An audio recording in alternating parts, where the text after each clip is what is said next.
أعوذ بالله من الشيطان الرجيم بسم الله الرحمن الرحيم الله العظيم জাতীয় শিক্ষা ফোরামের আয়োজিত আজকের মানববন্ধনে সম্মানিত সভাপতি উপস্থিত শিক্ষকবৃন্দ আপনারা জানেন এই বৈষম্য বিরোধী আন্দোলন ছাত্ররা করেছে, কোঠাবিরোধী আন্দোলন ছাত্ররা করেছে। এর ফলে শহীদ শাসকের পতন হয়েছে, খুনি হাসিনার পতন হয়েছে। পতন হওয়ার পরে অন্তর্বর্তী সরকার গঠন হয়েছে। আমরা এই অন্তর্বর্তী সরকার প্রধান উপদেষ্টার কাছে আমরা আবেদন রাখছি, যারা এই বৈষম্য বিরোধী ছাত্রদের উপরে আপনারা গুলি চালিয়েছে, হত্যা করেছে ছাত্রদেরকে নির্মমভাবে, তাদের বিচার দাবি করেছে আজকে মানববন্ধন করে। আমরা জানিয়ে দিচ্ছি অনতি বিলম্বে তাদের বিচার করতে হবে, তাদেরকে আইনের আওতায় আনতে হবে। এটাই হলো আজকের মানববন্ধনের দাবি। 2 নম্বর হলো শহীদ শাসক খুনি হাসিনা যে কারিকলাপ বিতর্কিত তৈরি করেছে, শিক্ষা কারিকলাপ, এটা বাতিল করতে হবে। আমরা দাবি করি এই শিক্ষার মধ্যে ধর্মীয় শিক্ষাকে বাধ্যবাধকতা আনতে হবে। এবং প্রাইমারিতে দেখা গিয়েছে ধর্মীয় শিক্ষা আছে, ধর্মীয় শিক্ষক নাই, ধর্মীয় শিক্ষক নাই, ধর্মীয় শিক্ষা আছে। তার মানে একটা ধোঁকাবাজ। এই সরকার এই শিক্ষার খাতকে ধ্বংস করে দিয়েছে। আপনার এই খুনি হাসিনা শিক্ষা খাতকে ধ্বংস করে দিয়েছে।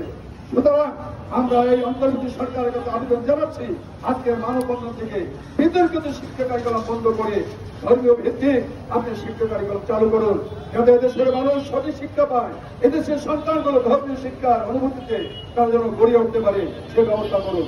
পাশাপাশি শিক্ষার পরিবেশ তৈরি করতে হবে। আজকে স্কুল কলেজ ভার্সিটিতে শিক্ষার পরিবেশ নষ্ট করে দিয়েছে বিগত সরকারের গুন্ডা বাহিনী, ছাত্রলীগরা প্রতিটা হল দখল করে শিক্ষা পরিবেশকে নষ্ট করে দিয়েছে। আজকের এই মানববন্ধন থেকে আমরা দাবি করি ওই গুন্ডা বাহিনীকে একদম ব্যান করে দিতে হবে। কোন শিক্ষা প্রতিষ্ঠান করে থাকতে পারবে না, কোন ধরনের কারো জন্য অরাজকতা করতে না পারে, স্বাধীনভাবে আমার সন্তানরা যেন শিক্ষা গ্রহণ করতে পারে সেই পরিবেশ তৈরি করতে হবে। আর অন্তর্বর্তী সরকার আপনারা জানেন, আপনারা আজকে সরকার হয়েছেন, এটা এই বৈষম্য বিরোধী ছাত্র আন্দোলনের অবদান। এই অবদানকে ভুলবেন না। আপনারা তাদের সাথে বিন্দুমাত্র গাদ্দারি করবেন না, দেশের জনগণের সাথে গাদ্দারি করবেন না। আপনারা দেশপ্রেমিক হয়ে এদেশের মানুষের ভালোবাসা নিয়ে, এদেশের মানুষের শ্রদ্ধা নিয়ে আপনারা সঠিক দায়িত্ব পালন করুন। এদেশের জনগণ আপনাদের সঙ্গে থাকবে, আপনাদেরকে সহযোগিতা করবে। আর যদি সামান্যতম আপনারা বিরোধিতা করেন, ভুল পথে পা রাখেন, এই জনগণ খুনি হাসিনা শহীদ শাসক প্রতি শাস্তিরা কিন্তু দাঁড়িয়েছে, আপনাদেরকে দাঁড়িয়ে দেবে। সুতরাং আসুন, আমাদের দাবি এই মানববন্ধন থেকে আমি অন্তর্বর্তী সরকারকে বলবো আমাদের দাবিগুলো মেনে নেন, এবং ইনশাআল্লাহ আমরা এই সরকারকে সার্বিক সহযোগিতা করবো। আমরা সব ধরনের সহযোগিতা করে ইসলামী আন্দোলন প্রস্তুত করছি। আল্লাহ রাব্বুল আলামিন আমাদের সকলকে সঠিকভাবে সব কিছু চালাতে তৌফিক দান করুন।